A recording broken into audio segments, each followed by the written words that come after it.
student. Today we'll learn about experimental proof on DNA replication, which is given in our book here in page number 105. And in this experiment, how DNA replication occur, what is the mode of replication, and for this two famous scientists in 1958 performed the experiment. They were Matthew Michelson and Franklin Stahl, and popularly called Michelson-Stahl experiment. And in this experiment, the experimental organism they used was bacterium E. coli, Escherichia coli. This is the organism, bacteria. And in this experiment, what they did,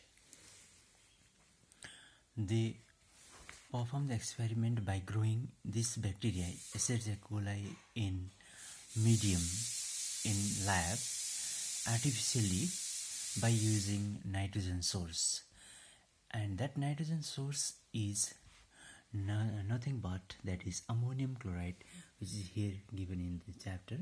Ammonium chloride, that means NH4 Cl, that means ammonium chloride.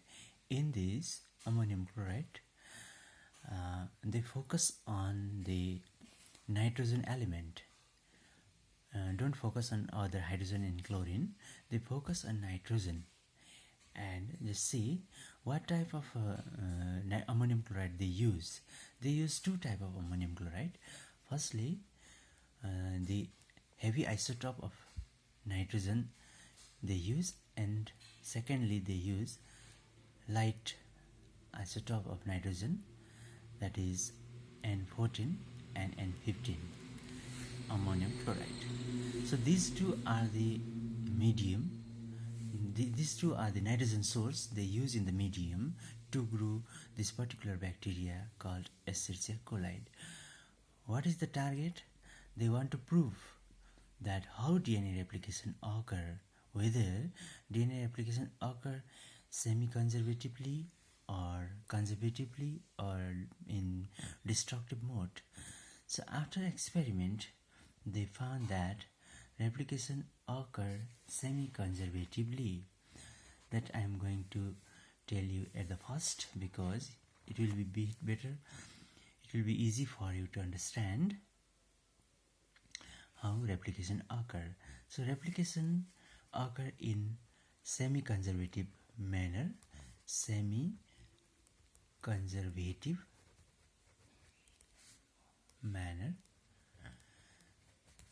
So what is the semi-conservative mode of replication? Actually, semi-conservative mode of replication is that, suppose we have a old DNA, that is template DNA. In this DNA, the 5' end and 3' ends are there, isn't it? And this is the template DNA, that means old DNA. This template DNA will open up in this way, that we have studied in previous replication chapter also. So these are the old strand. Bonds are broken here, and these are the bonds, hydrogen bond. These are broken, and here slowly and slowly new DNA will be added, and here also fragmented DNA will be added here, and at last the particular DNA will be single, not a fragmented. And here, after the process of replication, what will happen? This particular DNA will continuously go and reaches the end and form a new DNA molecule having two strands. And similarly, in this part, the two strands come together and form another DNA molecule. Here what we observe is, this is the old strand and this one is the new strand. This is also old strand, this is new strand. old new strand will form. As this is the old one, this is the new one, this is the old one, this is the new one. It's growing, at last these two particular DNA will form. And here half of the DNA remain conserved. That means old DNA is conserved in the newly synthesized DNA.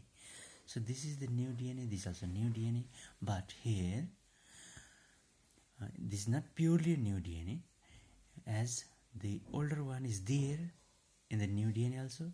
Only one strand is new, other strand is old. Similarly here, one strand is old, other strand is new. So in this way we can be come to the point that it will be clear for us that during replication half of the DNA molecule remain conserved. So in a cell, what we studied in class 11, just see, in a cell, suppose a DNA replication is going on and these are the chromosome, and in chromosome there is DNA, and ultimately at the end of mitosis or the meiosis, two cell will form in this way. And here the replication of DNA occur. So in this, let's say, suppose this is mitosis,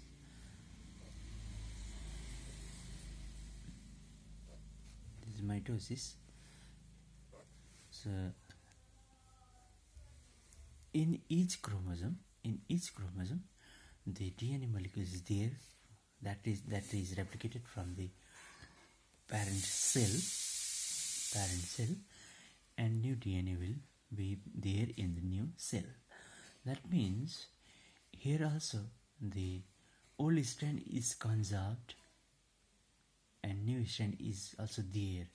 In all the chromosomes they have DNA, in them they have old strand as well as a new strand. Okay, so this is the mode of cell division, and inside the cell the whole process is going on.